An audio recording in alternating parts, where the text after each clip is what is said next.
I will first call the Prime Minister to answer the engagements question, and then I will call Alex Shelbrooke to ask his supplementary. Prime Minister. Mr. Speaker, I know members from across the House will want to join me and echo you in congratulating President-elect Biden on his inauguration later today.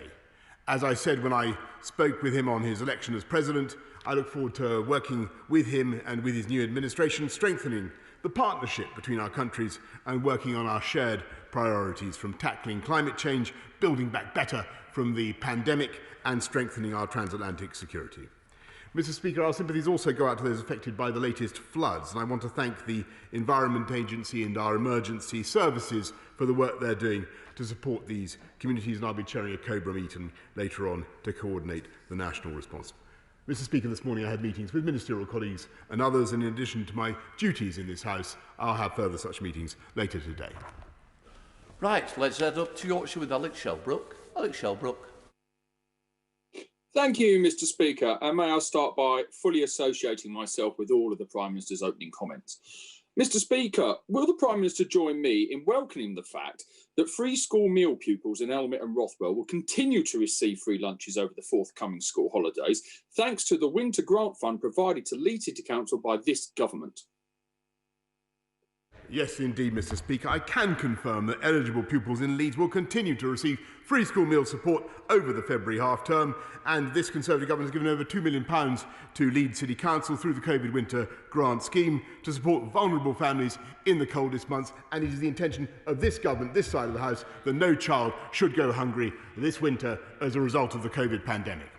Let's come to the Leader of the Opposition, Right Honourable Keir Starmer. Thank you, Mr. Speaker. Can I also welcome the inauguration of President Biden and Vice President Harris? It's a victory for hope over hate and a real moment for optimism in the US and around the world. Can I also thank all of those on the front line helping to deliver the vaccine, including the NHS, who are also doing so much to keep us safe under the most extraordinary pressure. Mr. Speaker, it's 10 days since the Home Office mistakenly deleted hundreds of thousands of vital criminal records, including fingerprints, crime scene data and DNA records. So can the Prime Minister tell the House how many criminal investigations could have been damaged by this mistake? Well, Mr. Speaker, the Home Office is actively working to assess the damage, and as the Right Honourable Gentleman will know from the urgent question that was held in the House only a few days ago, they believe that they will be able to rectify the results of this complex incident, and they hope very much that they'll be able to restore the data in question. Keir Starmer. Mr. Speaker, that's not an answer to my question. And it was the most basic of questions. It was the first question that any Prime Minister would have asked of those briefing him. How many criminal investigations have been damaged? So let me ask the second basic question that any Prime Minister would have asked those briefing him. How many convicted criminals have had their records wrongly deleted?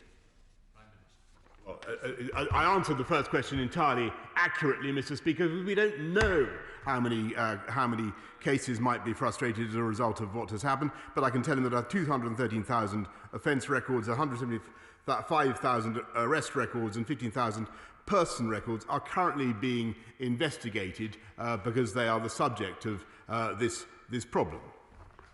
Keir Starmer. Mr. Speaker, I have a letter here from the National Police Chiefs Council. It makes it clear that 403,000 records from the police national computer may have been deleted.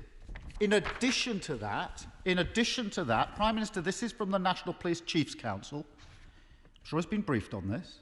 In addition to that, 26,000 DNA records from the DNA database and 30,000 fingerprint records from the fingerprints database. So this isn't just a technical issue. It's about criminals not being caught and victims not getting justice. This letter makes clear that it includes data from criminals convicted of serious offences. It has impacted live police investigations already, and it includes records, including DNA, marked for indefinite retention following the conviction for serious offences. Mr. Speaker, that's the most serious offences. That's why it's indefinite retention. It's been deleted. So is the Prime Minister seriously telling us that 10 days after this incident came to light, he still hasn't got to the bottom of the basic questions, and he can't tell us how many cases have been lost, how many serious offenders this concerns, and how many police investigations have been investigated? Mr. Speaker, it's becoming a feature of the Right Honourable Gentleman's questions that he fails to listen to the answer that I have just given. And let me repeat, because he said that I think he gave a figure of 413,000. I've just done some maths briefly in my head. And if you look at if you add 213,000 to 175,000, you get to plus 15,000, which are the numbers I get, Mr. Speaker, you get to 403,000. If only he'd bothered to do that essential, that swift computation in his head, he would have had the answer before he stood up and claimed not to have received it. It was there in the previous answer, Mr. Speaker. Of course, it is outrageous that any data should have been lost, but at the moment we are trying, as I said in my first answer, Mr. Speaker, we're trying, which I hope he heard, we're trying to retrieve that data. The Prime Minister complains about not listening to answers. The figure I quoted was 403,000. That'll be in Hansard. So, Prime Minister, that was the figure, plus the 26,000, plus, I said 403,000, plus 26,000, plus 30,000. Let me try the next most simple question, Prime Minister, that you would have asked of anyone briefing. How long will it take for all the wrongly deleted records to be reinstated to the police database? Prime Minister. Well, Mr. Speaker, that will depend on how long it takes to recover them. I can tell them that people are working round the clock, having been briefed on this both by my staff and also, of course, by the policing minister. We're working round the clock on this issue. And any loss of data is, of course, unacceptable. But it is this government, thanks to the robust, the strong economy that we've had for the last few years, that we've been able to invest massively in policing and to drive crime down. And that is the most important thing of all, Mr. Speaker. And I have no doubt that we will be able to continue to do that by relying on excellent data. Yes, Starmer. Mr. Speaker, the Home Secretary said that the Home Office was still washing through the data. We don't know where the records are, and they may have to be, if you can believe this, re-entered manually, which will obviously take a long, long time. The letter from the National Police Chiefs Council also makes clear that the obvious place to reinstate from, which is the DNA database and the fingerprint database, have themselves also been compromised, and so his answers need to be seen in that light. Mr. Speaker, let me turn to another of the Home Secretary's responsibilities. Last night, the Home Secretary told a Conservative Party event that, and these were her words, on should we have closed our borders earlier, the answer is yes. I was an advocate, says the Home Secretary, of closing them last March. Why did the Prime Minister overrule the Home Secretary? Prime Minister. Mr. Speaker, I think it was last March that the Right Honourable Gentleman, along with many others, was actually saying that we didn't need to close borders. But as usual, Captain Hindsight has changed his tune to suit events. We are facing, and it's interesting that his first few questions were about a computer glitch in the Home Office, Mr. Speaker, which we're trying to rectify. We're in the middle of a national pandemic, and this country is facing a very, very grave death toll. And we are doing everything we can to protect the British public, which is, I think, what he would expect. And that's why we've instituted one of the toughest border regimes in the world. That's why we insist that you have to get a test 72 hours before you fly. There must be a passenger locator form, which you have to provide, Mr. Speaker, and then you must quarantine for 10 days or 5 days if you do a second test. And it's all very, I'm delighted that he now praises the Home Secretary. In fact, a change of tune from the Right Honourable gentleman, and I'm delighted that he's now in favour of tough border controls, because he wasn't last year, Mr. Speaker, and indeed he campaigned for the leadership of the Labour Party on a manifesto to get back to free movement, Mr. Speaker. Mr. Speaker, he talks of hindsight. What the Home Secretary said last night, Prime Minister, it's not disputed, is that she was saying last March, this is not hindsight, she, the Home Secretary, was saying to the Prime Minister, you need to shut your borders. She was saying it. So I repeat the question that the Prime Minister avoided. Why did he overrule the Home Secretary who claims that she said last March that we should shut our borders?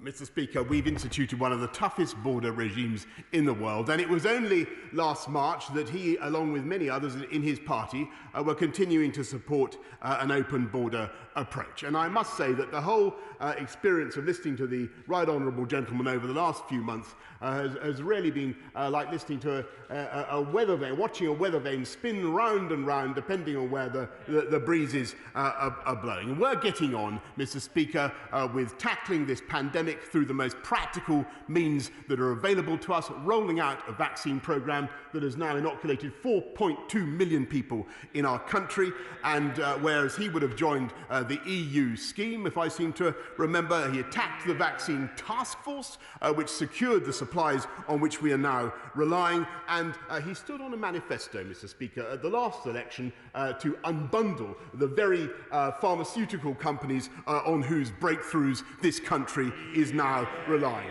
They continue to look backwards, to play politics, to snipe from the sidelines. We look forwards and get on with the job.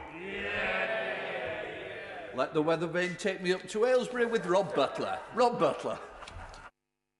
Thank you, Mr. Speaker. The national rollout of COVID-19 vaccinations is an absolutely tremendous success story. But it's only in the past few days that over 80-year-olds in Aylesbury have been able to get their first jabs. And many of my constituents have contacted me to say they're frustrated and worried that they've been either forgotten or pushed to the back of the queue. So can my right honourable friend assure them that everyone in the Aylesbury area in the most vulnerable groups will be vaccinated by the middle of February? Minister. I thank my honourable friend for everything he does to fight for the interests of the people of Aylesbury, and I can confirm that we're on track to deliver our pledge, though it is very hard. I must stress to the House it is very hard because of constraints on supply. We're on track to deliver a first vaccine to everyone in the top 4 cohorts by mid-February, including the people of Aylesbury. Let's head up to Scotland with the leader of the SNP, Ian Blackford. Ian Blackford. Thank you, Mr. Speaker. This afternoon, millions around the world will breathe a massive sigh of relief when President Joe Biden and Vice President Kamala Harris are sworn into office. The Democratic removal of Donald Trump gives us all hope that better days are ahead of us, that days will be a little bit brighter. Turning the page on the dark chapter of Trump's presidency isn't solely the responsibility of President Joe Biden. It is also the responsibility of those in the Tory party, including the Prime Minister, who cozied up to Donald Trump and his callous worldview. Mr. Speaker, this morning, the former Prime Minister, the member for Maidenhead, accused the current Prime Minister of abandoning moral responsibility on the world stage by slashing international aid. So if today is to be a new chapter, if today is to be a new start, will the Prime Minister begin by reversing his cruel policy of cutting international aid for the world's poorest? Mr. Speaker, I think it's very important the Prime Minister of the UK has the best possible relationship with the President of the United States. That's part of the job description, as I think all sensible members opposite would acknowledge. And when it comes to global leadership on the world stage, this country is embarking on a quite phenomenal year. And we've already, with the G7, with COP26, and we've already led the world with the Gavi Summit for global vaccination, raising $8.8 billion. It was the UK, the first major country in the world to set a target of net zero carbon emissions by 2050. All other countries are following. We hope that President Biden will join us. We're working to promote global free trade. And of course, Mr. Speaker, we'll work with President Biden to secure the transatlantic alliance and NATO, which of course the Scottish Nationalist Party would unbundle. Well, I think they would. I don't know what their policy is on our armed services. I think they would break them up. Perhaps they'd like to explain. It's the Scottish National Party. I know you keep having a memory lapse on it. Ian Blackford.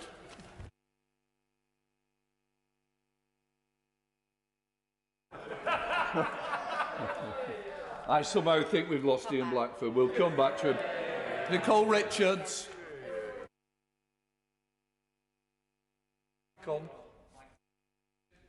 Nicola, you're muted. Press the mic. I'm not muted. Can you hear me?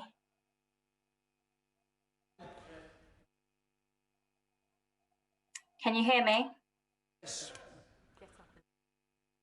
Speak. Get the question. The Prime Minister's desperate. Can you hear me? It's not working. We'll now move on. We'll come back. We're now going to move on to Ed Davey. Have we got Ed Davey? Good morning. Good afternoon, Mr. Speaker. Can I add my warmest of welcomes to President Biden and Vice President Harris on their inauguration in Washington today. Mr. Speaker, in answer to my question in July, the Prime Minister promised an independent inquiry into the UK's response to COVID. In the 6 months since, COVID cases have soared, our NHS is on its knees, and 50,000 more people have died. The UK now has one of the highest death rates in the world, higher even than Trump's America.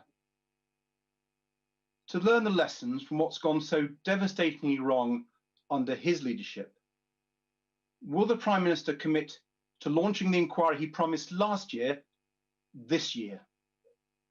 Prime Minister. Well, Mr. Speaker, he answers his own question with the preamble that he set out. The NHS is under unprecedented pressure. The entire British state that is trying to fight COVID and to roll out the biggest vaccination programme in the history of our country. And that includes virtually every single arm of officialdom. The idea that we should now consecrate state resources, vast state resources, to an inquiry now in the middle of the pandemic does not, I think, seem sensible to me, and I don't believe it would seem sensible to members of the House. But of course, we will learn lessons in due course, and of course, there will be a time to reflect and to prepare for the next pandemic.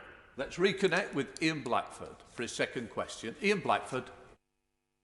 Thank you, Mr. Speaker. And I think people would find the Prime Minister's claims about the UK's global leadership a bit more believable if last night he hadn't ordered his MPs to vote down an amendment to the trade bill that would have stopped trade deals with countries who commit genocide.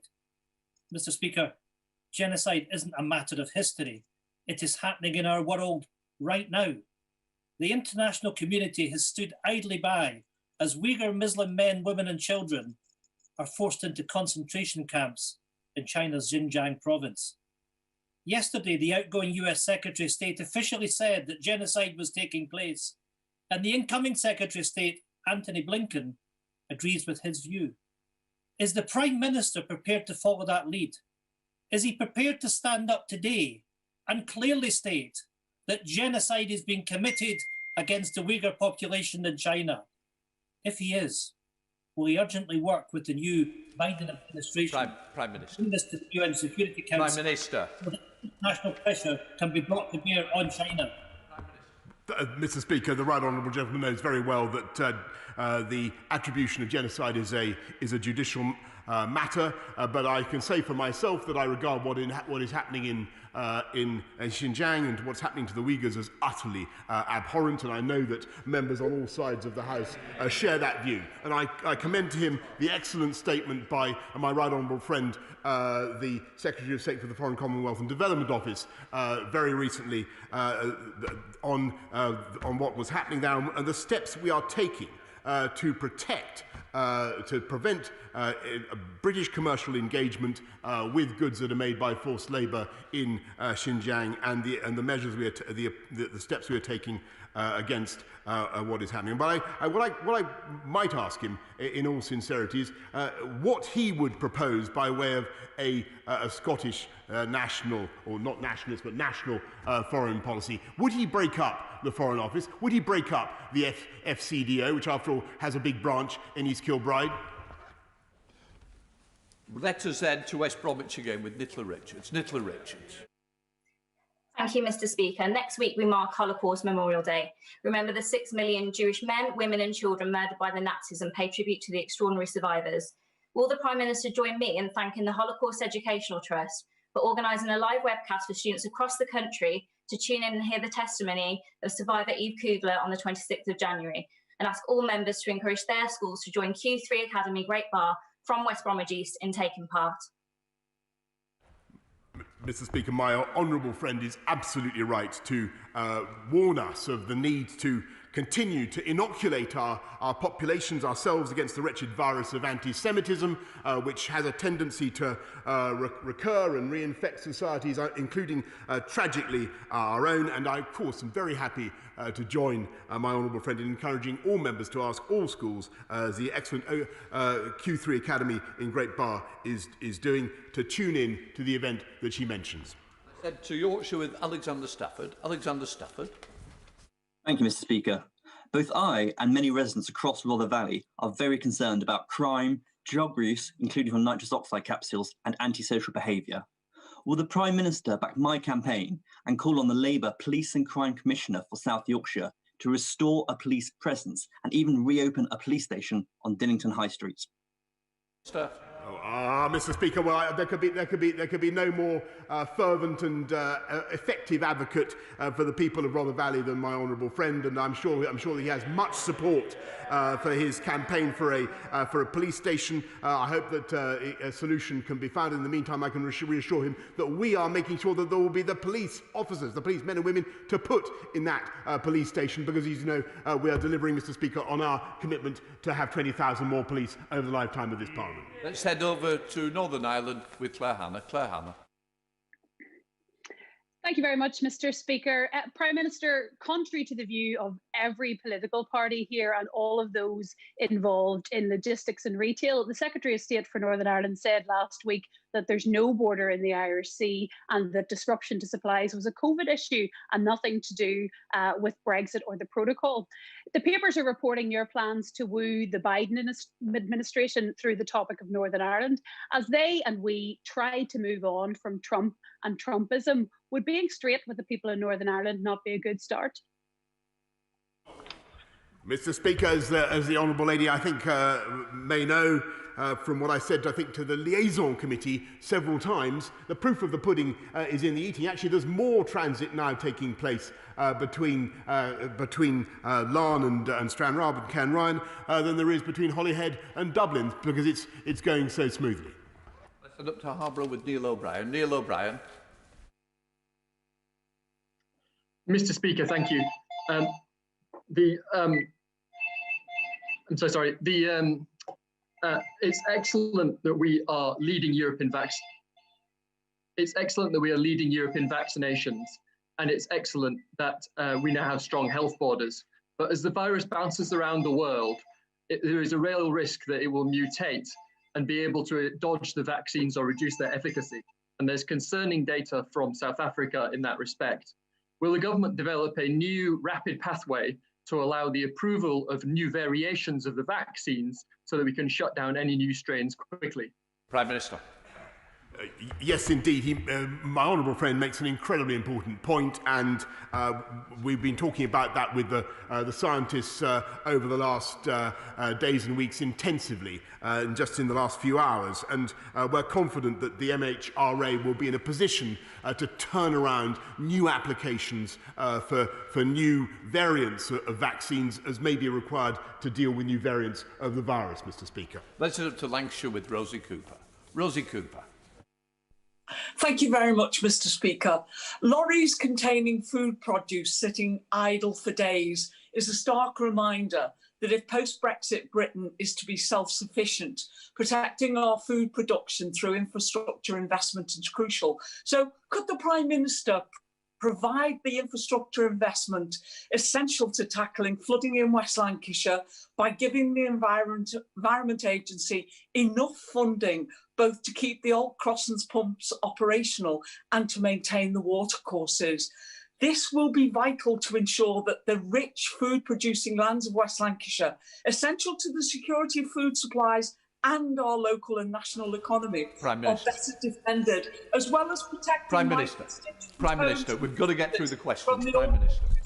Mr. Speaker, I could have heard almost any amount about the rich food producing parts of West Lancashire, because she's entirely right, and we will protect those areas, and she's entirely right to call for flood defences. That's why we put £5.2 billion over 6 years into flood defences, including the Crossons pumping station refurbishment scheme, which the Honourable Lady mentions, which we've invested £5.7 million to protect nearly 4,000 homes. Let's head to Devon with Sigurry Street. To Sigurry. Thank you, Mr. Speaker. Mr. Speaker, the South West has an ambitious programme to build back better in both the green and blue sectors, investing in both clean growth and marine high-tech clusters. But to do so, we will need continued investment in our infrastructure. Will my right honourable friend assure us that levelling up does not just involve the north, but every region of the United Kingdom, including the South West? Thank you. Mr. Speaker, the potential of the South West, the Greater South West, is enormous, and particularly in the areas of green technology, of blue and green technology. And he can be assured that we will be giving massive investment in infrastructure to support that green industrial revolution in the South West, as well as in all parts of the UK. Let's head, staying in Devon, with Ben Bradshaw. Ben Bradshaw. When the Prime Minister told fishermen in the South West that they would not face new export barriers or unnecessary form filling, and when he told Britain's musicians and artists they would still be free to tour and work in the rest of the European Union after Brexit, neither of those statements were correct, were they, Prime Minister?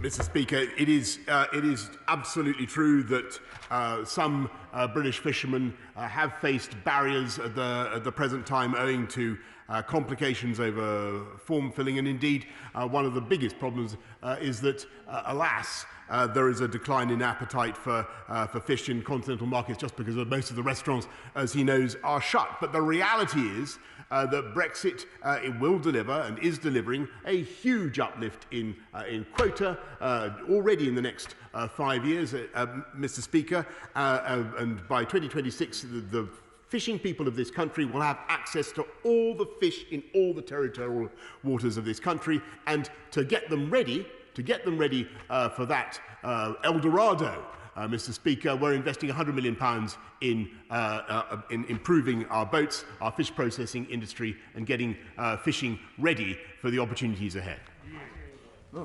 Sevenoaks, we're going to with Laura Trott. Laura Trott.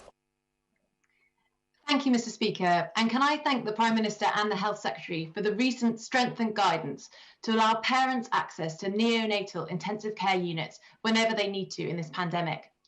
Can the Prime Minister confirm that compliance with this guidance will be monitored? And can he reassure parents once and for all that we know that they are integral to their child's care in hospital and they are not just visitors? Prime Minister. Absolutely, Mr. Speaker. My honourable friend I know that she knows of what she speaks, and she's completely right to say that partners in care should not be, their partners in care, they should not be considered as visitors. That's why the current guidance has been put in place. And yes, Mr. Speaker, we will be monitoring it to ensure that it is observed. Thank you, Mr. Speaker. On the 7th of March of this year, my constituent Nazanin Zaghari Ratcliffe's unjustified 5-year prison sentence will finally come to an end. Could I ask the Prime Minister what assurances has he had from the Iranian authorities that Nazanin will have her ankle tag removed, that she will get her British passport back, and that she will be allowed to board a flight back to the UK in 45 days' time? I can tell the Honourable Lady, who I know has campaigned hard and well on behalf of her constituent, and quite rightly, that we're working virtually around the clock to secure the release of all the dual nationals that concern us in Tehran. and without going into the details of the cases, which, as she knows, are complex, we're doing everything we can to secure what we regard as the completely unjustified detention in Tehran of Nazanin Zaghari Ratcliffe, though, as she knows, she is now out on furlough, admittedly in the conditions that she describes. Let's head up to Yorkshire with Jason McCartney. Jason McCartney. Thank you, Mr. Speaker. With Yorkshire leading the way in the vaccine rollout, does the Prime Minister agree that once we've vaccinated the most vulnerable, the elderly and our wonderful health and social care workers, we should then look at prioritising vaccinating police officers, emergency service workers, carers, teachers, nursery staff, and all those whose essential daily work brings them into contact with other people? Mr. Speaker, my honourable friend is a great advocate for his constituents in Coal Valley, and I much enjoy my exchanges with him, and I can thank him for what he's saying about those groups. We must rely on what the JCVI has to say, the priorities that the experts have decided. But of course, we want to see those groups that he mentions vaccinated as soon as possible. I'm very pleased that in spite of all the difficulties in supply, last week we gave 1.5 million people their first dose, Mr. Speaker, up 500,000 on the week before. Let's head up to Scotland with Stuart C. MacDonald. Stuart C. MacDonald. Mr. Speaker, when we praise our social care workers for their immense response to the pandemic, that includes over 100,000 care workers from the EU. But new research from the Joint Council for the Welfare of Immigrants shows many of them don't know anything about the Prime Minister's EU settlement scheme, and many more don't know that they must apply by the end of June. So we could see thousands of essential care workers and possibly hundreds of thousands of valued EU nationals losing their rights to live and work here overnight on 1st of July. So will the Prime Minister please cancel or postpone the application deadline, or better still, extend the rights of EU nationals in the UK automatically, just as he previously promised to do? Prime Minister. Well, Mr. Speaker, I thank him for what he's done just now to draw attention to the scheme, but I must say that I must disagree with him respectfully about the ignorance in which our wonderful EU nationals have been, because 4 million of them, Mr. Speaker, have successfully applied and been given residence, Mr. Speaker, thanks to the scheme that we've instituted. And it's a great success. We pay tribute to the wonderful EU nationals in our country who do a fantastic job for this country. Let's head up to Northampton with Andrew Lower. Andrew Lower.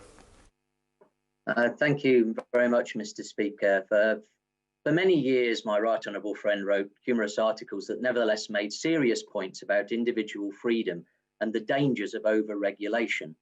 The Department of Health and Social Care is currently consulting on how to increase regulations on food advertising significantly. Can my right honourable friend reassure me that any implementation of this consultation will be in line with his and my long-held principles? Indeed, Mr. Speaker, I remain a champion of liberty in all its aspects, but I'm also the living embodiment of the risks of obesity, Mr. Speaker. And there's no question that it is a comorbidity factor in the pandemic, and I think that's something that the people of this country understand, and they understand that it is all of our individual responsibility to do what we can to get healthy, to stay healthy, because that's one of the ways, Mr. Speaker, we can all help protect our NHS. Let's head to Poplar with Apsana Begum. Apsana. Doctors, researchers, experts, campaigners and my constituents, of whom just under two-thirds are from BAME backgrounds, including a large Bangladeshi population, have all observed the COVID-19 pandemic disproportionately affecting BAME communities. The Royal College of GPs have even requested these communities be prioritised for vaccine rollout. Will the Prime Minister finally recognise that this disparity is as a result of structural racism, and can he outline what his government are doing to address this issue? She makes, I don't agree with her last point, but she makes a very important point about the need to reach hard-to-reach groups in society. And that's why it's so important that the vaccine rollout is not just conducted by the NHS and the Army and pharmacists and volunteers, but in coordination with local government at all levels, because it is local government that will know where we need to go, as I'm sure she would understand, to make sure that we reach those groups who we must vaccinate and who may be a little bit vaccine hesitant, as the jargon has it. Well, I said to Stafford with Theo Clark. Theo Clark. Thank you, Mr. Speaker. Over the last week, there has been yet again very significant flooding in Stafford. Unfortunately, my constituents in Penkridge, Central Stafford and Bishopswood are regularly experiencing the disruption and distress that flooding causes. So will my right honourable friend commit to my campaign to establish a flood control centre in Stafford that residents can call directly, which will provide 24/7 assistance for my constituents affected by flooding? Minister.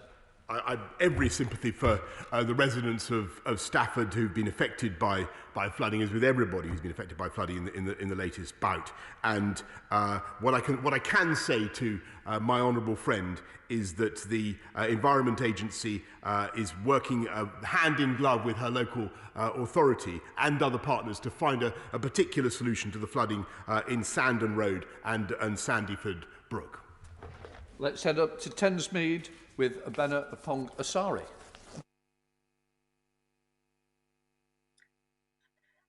Thank you, Mr. Speaker. My constituency is served by 2 local councils. Recently, Bexley has taken emergency action to shed hundreds of jobs, while Greenwich needs to make 20 million of cuts in their upcoming budget. Last year, the Secretary of State for Communities promised councils whatever it takes to get through the pandemic. So why, instead, is the Prime Minister dropping a council tax bombshell and asking my constituents to pay for his promises? Prime Minister. Mr. Speaker, the last time I looked, Bexley was a Conservative council and Greenwich was Labour, which may explain part of the problem. But the reality is that we're supporting every council. We've supported with £4.6 billion of support for local government so far during the pandemic. I think that when she raises council tax, perhaps she could have a word with her friend, the Mayor of London, who's threatening to put up his council tax by 10%, Mr. Speaker. Our final question is from Cornwall with Derek Thomas. Derek Thomas.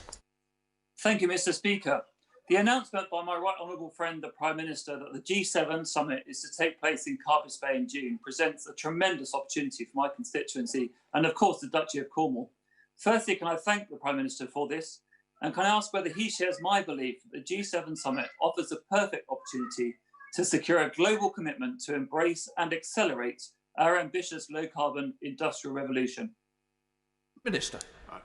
Mr. Speaker, I do indeed, and I believe that the G7 summit in Carbis Bay will not only be an opportunity to bring the world together to tackle COVID, to build back better, to champion global free trade, to combat climate change, but also to showcase that wonderful part of the United Kingdom and all the incredible technological developments happening there. Newquay spaceport, Goonhilly Earth Station, and the lithium mining that's going on there show that Cornwall, having led the way.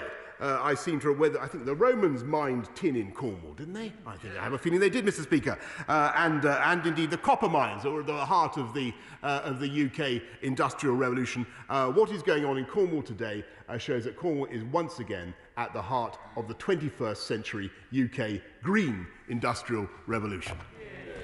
I've suspended House for 3 minutes to enable the necessary arrangements for the next business to be made. Order.